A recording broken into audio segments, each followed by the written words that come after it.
नमस्कार दोस्तों, रामायण से सीखे लाइफ मैनेजमेंट संजय की नज़र से इस कड़ी में मैं फिर एक बार आपका स्वागत करता हूँ। जय श्री राम।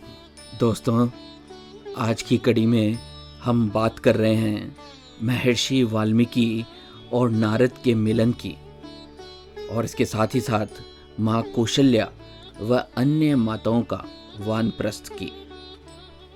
दृश्य संख्या 1, क्रोधवश किसी को श्राप ना दे।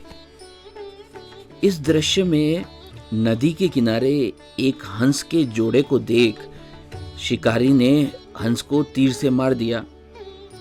उसकी मृत्यु हो जाती है।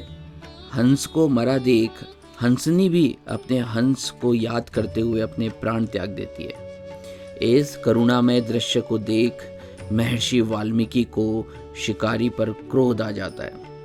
वे क्रोध पर अंकुश नहीं रख पाते और उस शिकारी को श्राप दे देते हैं। इस घटना के पश्चात वाल्मीकि जी वापस अपने आश्रम पहुंचते हैं। तब उन्हें क्रोधवश श्राप देने की उस गलती का एहसास होता है। इससे हमें ये सीख मिलती है कि प्रत्येक मनुष्य अपने कर्मानुसार फल भोगता है। हमें कभी किसी पर क्रोध में आकर कठोर व अपशब्द नहीं बोलने चाहिए। अच्छाई इसी में है कि कभी हमारे कारण किसी को दर्द व अशांति का अनुभव ना हो। दृश्य संख्या 2, प्रेरणा व सलाह।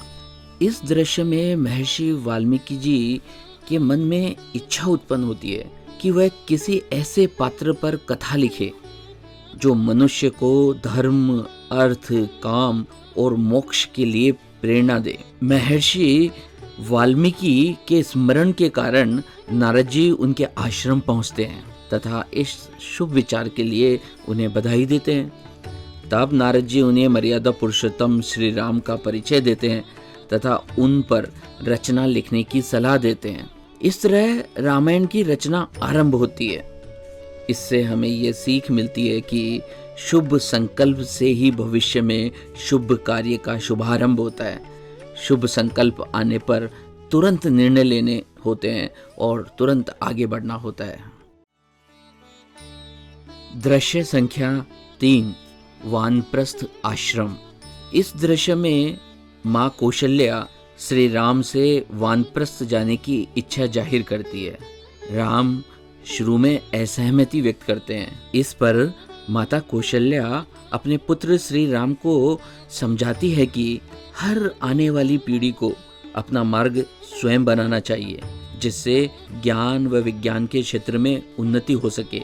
इससे हमें ये सीख मिलती है कि पुरानी पीढ़ी को गृहस्थ आश्रम के पश्चात नई पीढ़ी को काम करने का अवसर दिया जाना चाहिए। ऐसा करने से ना सिर्फ वह जिम्मेदार बनते हैं, बल्कि नई पीढ़ी की सृजनात्मक शक्ति से ज्ञान व विज्ञान के क्षेत्र में उन्नति भी होती है।